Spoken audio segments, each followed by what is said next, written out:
Doctor Faustus ലോകപ്രശസ്തമായ നാടകമാണ്.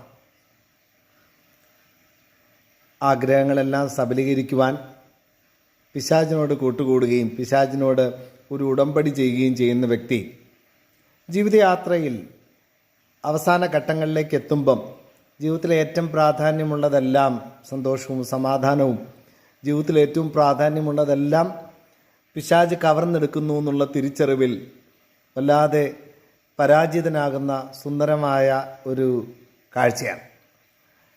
ഈ ആധുനിക കാലഘട്ടത്തിൻ്റെ വലിയ ഒരു പ്രത്യേകത അസത്യത്തെ ഏറ്റവും സുന്ദരമായി അവതരിപ്പിക്കുന്ന ഒരു പ്രവണതയാണ്.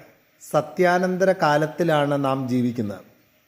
പക്ഷെ ആത്യന്തികമായി അങ്ങനെ അസത്യത്തെയും തിന്മയെയും ഒക്കെ ആഘോഷിക്കുവാനും അതിനൊക്കെ കൂടുതൽ ഒരു മുൻഗണന കൊടുക്കത്തക്ക രീതിയിൽ ചിന്തിക്കുവാനും അങ്ങനെ ആ ഒരു ഭാഷ്യം, ആ ഒരു സംഭവം ആളുകളുടെ എല്ലാം മനസ്സിലേക്ക് പതിപ്പിച്ചെടുക്കുവാനും ഒക്കെ പരിശ്രമിച്ചാൽ അത് ആത്യന്തികമായി എല്ലാവരെയും പരാജയപ്പെടുത്തും.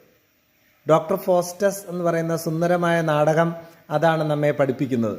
ഈവിളിനോട് കൂട്ടുകൂടിയാൽ, തിന്മയോട് കൂട്ടുകൂടിയാൽ, തിന്മയെ മഹത്വവൽക്കരിക്കാൻ ശ്രമിച്ചാൽ അത് അടപടലം നമ്മളെയെല്ലാം പരാജയപ്പെടുത്തി കളയും. അതുമായിട്ട് ബന്ധപ്പെടുന്നവരെയെല്ലാം പരാജയപ്പെടുത്തും. നമുക്ക് ഏറ്റവും പ്രിയപ്പെട്ടതെല്ലാം തിന്മ കവർന്നെടുക്കുകയും ചെയ്യും. ജീവിതയാത്രയിൽ എപ്പോഴും നന്മയോട് ചേർന്ന് നിൽക്കാനായിട്ട് പരിശ്രമിക്കാം, നന്മയെ ആഘോഷിക്കാം.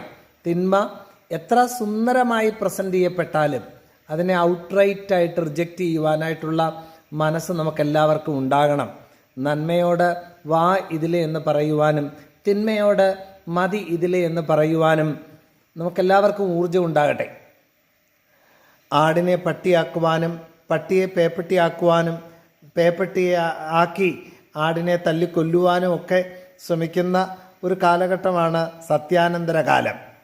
ജാതി, മതം, അങ്ങനെയൊക്കെയുള്ള നമ്മുടെ ഒരു ചിന്താഗതികൾക്കെല്ലാം ഉപരിയായി ഏത് ജാതിയായാലും ഏത് മതമായാലും സത്യത്തെ ആഘോഷിക്കുവാനും സത്യത്തെ സ്നേഹിക്കുവാനും നന്മയെ ആഘോഷിക്കുവാനും നന്മയെ സ്വീകരിക്കുവാനുമുള്ള മനസ്സ് പൊതുസമൂഹത്തിന് ഉണ്ടാവുകയാണെന്നുണ്ടെങ്കിൽ ആ സമൂഹത്തിൻ്റെ ഭാവി ശോഭനമായിരിക്കുമെന്നുള്ളതിൽ യാതൊരു സംശയവുമില്ല. സത്യത്തെ ആഘോഷിക്കുവാൻ, നന്മയെ ആഘോഷിക്കുവാൻ നിതാന്തമായ ഒരു ജാഗ്രതയും പരിശ്രമവും നമുക്ക് നടത്താനായി പരിശ്രമിക്കാം. നല്ല ആശംസകൾ.